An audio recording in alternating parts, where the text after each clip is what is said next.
4-3-3 ফরমেশনে start করছেন। Let's see ফরমেশনটা বদলে যায় কিনা। হামজা মোনাজাতে ব্যস্ত এবং চোখে মুখে তার খুশির ঝিলিকটা কেন 7 দিন ধরে কিন্তু আমরা বুঝতে পেরেছি, সেই উত্তাপটা আমরা ফিল করেছি। হামজা তার পায়েই বল,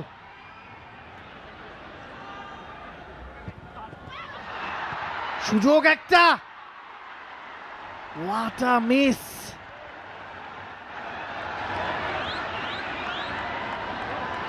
let's explain this. Vishal Kaith হয়তো মাথার চুল ছিঁড়তে চাইবেন, কি করে ফেলেছিলেন, কিন্তু বেশি হয়তো আপসেট হওয়ার কথা সেখানে। মুজিবুর রহমান জনির একটা ক্লিয়ার সুযোগ, Hamza বাড়িয়েছিলেন। Clear intention from Javier Cabrera's team. যেখানে হামজা চৌধুরী তার ইন্টারন্যাশনাল ডেবিউ করছেন এই ম্যাচে, and he is going to take the set piece. বাংলাদেশের নাম্বার 8, তার যে হাসি মুখটা সেটা কিন্তু ঠিক জাতীয় সঙ্গীতের পর উধাও হয়ে গিয়েছে, because he is serious and he is serious to cause a damage.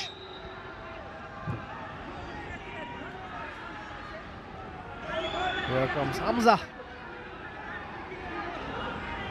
Referee তিনি বোঝাচ্ছেন কতটুকু কঠিন হওয়া যাবে ডি বক্সে। তপু তিনি ছুটছেন, হামজা একেবারে ফার কর্নারে টার্গেট করেছিলেন। বিশাল কায়েত ঠিক সময় ঠিক জায়গায় ছিলেন। এবারে আরো একটা সুযোগ, what a miss, back to back দুটা মিস বাংলাদেশের। Goal line clearance, what's going on there. Vishal Kaith তিনি কি করছেন, বাংলাদেশকে দুটা সুযোগ উপহার দিয়েছেন।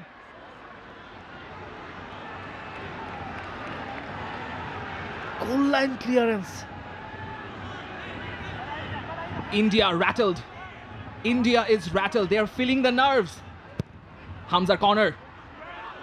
Near poste ছিল, তপু ছিলেন, কিন্তু এখানেই বুঝতে হবে যে ইন্ডিয়া আজকের ম্যাচের নার্ভটা এখনো ধরতে পারেনি। একদম শুরুর দিকেই দুটো বড় ধরনের এরর করে বসলেন। সেখানে ছিলেন শাকিল আহাদ তপু, তার এই ব্লকের কারণে হৃদয় এমন জায়গায় সুযোগ পেয়ে গেলেন, শেষ পর্যন্ত ওখানে আপনার একদম লাস্ট ম্যান ক্লিয়ারেন্স করতে হয়েছে সুভাশিসকে। Out of the ball position দেখা যাচ্ছে একটা 4-2-4 হাইব্রিড। হামজা মাঝখানে এবং হামজাই বলটা উইন করলেন, যদিও সেখানে কেউ নেই। দুই কোচই বিল্ড আপ ফুটবলে বিশ্বাস করেন, দুই কোচই নিচ থেকে খেলা কুচিয়ে ওপরে ওঠার চেষ্টা করেন। ক্লিয়ার করা হয়েছে, হামজা আরো একবার ইন্টারসেপ্ট করলেন। থ্রোইন হামজার এগেইনস্টে, বাংলাদেশের এগেইনস্টে। The smile is back. And he should smile after this performance. Hamza Choudhury একজন FA cup winner. Hamza Choudhury একজন ইন্টারন্যাশনাল ফুটবলার, যিনি প্রিমিয়ার লিগের এক্সপিরিয়েন্স নিয়ে, চ্যাম্পিয়নশিপের এক্সপিরিয়েন্স নিয়ে এসেছেন সাউথ এশিয়ায়, এই সাউথ এশিয়ান ক্লাসিকো খেলতে। তাকে প্রশ্ন করা হয়েছিল এয়ারপোর্টে নামার পর যে তিনি একটা ডার্বি জিতিয়ে এসেছিলেন, স্টিল সিটি ডার্বি, সেই ম্যাচটার পর তাকে খেলতে হচ্ছে সাউথ এশিয়ান ডার্বি। তবে সেটা যাচ্ছি, বাংলাদেশ অন দি অ্যাটাক। কাটব্যাকটা একটু গোছানো হলে হয়তো ভালো হতো, তবে ইন্ডিয়া আবারও, সন্দেশ ঝিঙ্গান মোটেও খুশি নন। হামজার ইন্টারসেপশন, সেখান থেকে বলটা বাড়ানো হয়েছিল, জনি কাটব্যাক করেছিলেন, শাহরিয়ার ইমন বলটা পাওয়ার আগেই শেষ পর্যন্ত বিপদটা মুক্ত করা হয়েছে। 15-16 মিনিটে হামজা কিন্তু নিজের উপস্থিতি জানান দিয়ে ফেলেছেন। আপনি যদি ইন্টারসেপশনের কথা বলুন, একেবারে ছো মেরে বল খেয়ে নিতে আমরা দুবার তাকে দেখেছি। সেট পিসগুলো তিনি নিচ্ছেন এবং শাকিলকে বুঝিয়ে যে তিনি ফেরত পাঠালেন লিস্টন কোলাচের সাথে। আর একটা নাইস ফ্রি কিক, বুদ্ধিদীপ্ত, বিপদের সম্ভাবনা হতে পারে। সন্দেশ তার ক্লিয়ারেন্স, তবে এখনো পুরোপুরি ক্লিয়ার হয়নি। গোলের সুযোগ 6 ইয়ার্ড বক্সে, একেবারে ফাঁকায় ছিলেন শাহরিয়ার ইমন, জাস্ট পোস্টে রাখতে হতো। ওই জায়গা থেকে পোস্টে ঠেলার চেয়ে বাইরে ঠেলাটা হয়তো বেশি ডিফিকাল্ট ছিল। শাকিল আহাদ তপু লে অফ করেছিলেন, সেখান থেকে মোরসালিন ভালোভাবে কাটালেন, বক্সে চমৎকার ক্রস। শাহরিয়ার ইমনকে কেন আজকে শুরু করানো হয়েছে? শাহরিয়ার ইমন যে পরিমাণ গ্রাউন্ড কভার করেন, তিনি যেমন আপনার লেফট সাইড লাইন হাক করে রাখতে পারেন, তিনি পেছনে নেমে অনেক জায়গা থেকে চান্স ক্রিয়েট করতে পারেন, ঠিক এরকমই। তবে এই সেট পিসটা দেখা যাক, ফার পোস্টে ছিল, সেখানে আপাতত কেউ নেই, তাই হামজা চৌধুরীর হারিকেনটা এখনো জওহরলাল নেহরু স্টেডিয়ামে এই 26 মিনিটের কর্নারে দেখা গেল না। তবে clear cut Bangladesh is far ahead than the host nation. বেঞ্চে একজন প্রস্তুত আছেন পুলিশ এফসির স্ট্রাইকার আল আমিন, তাকে আমরা হয়তো দেখতে পারি, তাকে প্রথমবারের মতো জাতীয় দলে ডাক দেওয়া হয়েছে। তার একটা স্বপ্ন রয়েছে, এই হামজা চৌধুরীর বাড়ানো বলে তিনি গোল করতে চান, হামজার কাঁধে উঠে সেলিব্রেট করতে চান। সেটার উপলক্ষ আমরা শিলংয়ের জওহরলাল নেহরু স্টেডিয়ামে দেখবো কিনা সেটা জানা যাবে সেকেন্ড হাফে। তবে এই হাফটা বাংলাদেশকে অন্তত আপনি 65-35 মার্ক দিতেই চাইবেন, ইন্ডিয়া 35 বাংলাদেশ 65। তবে ওই কনভার্টেড চান্সগুলো কনভার্সন করার জন্য বাংলাদেশ কপাল পুরবে কিনা সেটাই এখন দেখার ব্যাপার। 3টা ক্লিয়ার চান্স সুযোগ ছিল বাংলাদেশের সামনে কনভার্ট করার জন্য, সেটা বিশাল কায়েতের ভুল, সেটা রাহুল বেকে কিংবা সন্দেশ ঝিঙ্গানের ভুল। জনি, হামজা চৌধুরী, মোরসালিন, রাকিবরা, ইন্ডিয়া হয়তো প্রস্তুত ছিল না বাংলাদেশের এই ধরনের প্রেসিং ফুটবলের জন্য। কাটব্যাক করার চেষ্টা হয়তো তার ছিল না, বুদ্ধিদীপ্ত শট রাকিবের, যদি লেগে যায় আর কি। অ্যাটাকে টিম ইন্ডিয়া, ফারুক মাঝখানে অপেক্ষা করছেন, তার কাছে গিয়েছে বলটা, হামজা আরো একবার ইন্টারসেপ্ট করলেন, বিপদ এখনো কাটেনি। খেলা গোছাচ্ছে টিম ইন্ডিয়া, আরো একটা ইন্টারসেপশন হামজার, পারফেক্টলি ডান। এই জায়গায় অন্য কেউ যদি থাকতেন ফ্রি কিক কনসিড করতেন। সেটাকে আপনি বলতে পারেন, অবশ্যই হামজা কিছুটা বডি কন্ট্যাক্ট ছিল ফারুকের সঙ্গে, ফারুক এক্সপেক্ট করছিলেন হয়তো রেফারি একটা ফাউলের কল করবেন। হুসেইন আবু ইয়াহিয়া আজকে রেফারির দায়িত্ব পালন করছে, কল করেননি, সেটাই এখন ঠেকাতে হবে। লিস্টন কোলাজের ক্রস, সুনীল ছেত্রী লাফিয়ে উঠেছিলেন, হামজার ক্লিয়ারেন্স, সুনীল ছেত্রী ক্লেইম করছেন একটা handball, and Hamza is laughing or maybe smiling at his achievement. সেখানে শোল্ডার এ লেগে বলটা বেরিয়ে গিয়েছিল, সুনীল ছেত্রী ক্লেইম করছিলেন, but no use in this time. তবে বাংলাদেশ আপাতত একবার হাফ ছেড়ে বাঁচলো। তাদের মধ্যে কি কথা হচ্ছে ইন্টারেস্টিং, দুই দলের দুই সুপারস্টার,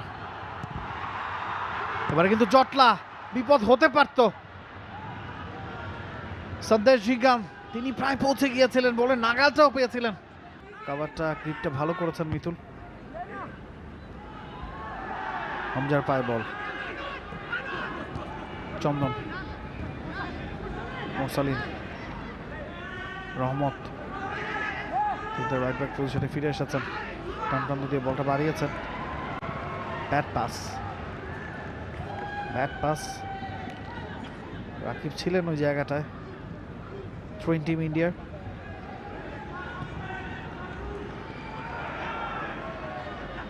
ফারুক প্রান্ত বদলের চেষ্টা, হামজার ইন্টারসেপশন, দারুণ tackle, Apuia, and Manolo Marquez is planning for it. Hamza এবং ওয়াং জ্যামের ব্যাটল।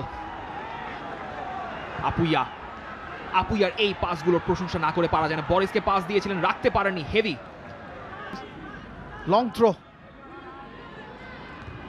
হামজা নিয়ার পোস্টে ছিলেন, হয়তো এবারে বলের নাগালটা পেয়েছেন। আশিক কুনিয়ান, হামজা, আবারও হামজা, থ্রোইন বাংলাদেশের বিপক্ষে, টিম ইন্ডিয়ার পক্ষে।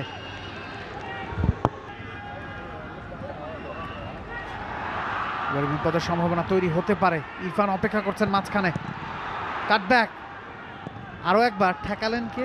ওই হামজা চৌধুরী 6 ইয়ার্ড বক্সে।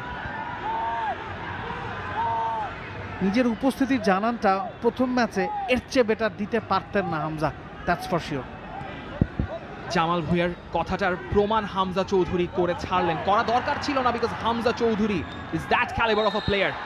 লিস্টন কোলাজও হামজা চৌধুরীকে ফেলে দিলেন, রেফারি মোটেও ছাড় দেবেন না, রেফারি ছাড় দিলেন না লিস্টন কোলাজোকে। তবে হামজার ওই লাস্ট ডিচ ব্লকটা আরেকবার বাঁচিয়েছে বাংলাদেশকে। হামজা বলটা উইন করেছেন বডি চ্যালেঞ্জ করে, that was a legal challenge, কিন্তু লিস্টন কোলাজো পেছন থেকে যেভাবে টেনে ধরলেন হামজাকে, দ্যাট ওয়াজ ইলিগাল। কিন্তু সেই সুযোগটা আপুইয়া বলটা বের করলেন, ওয়াং জ্যামের জন্য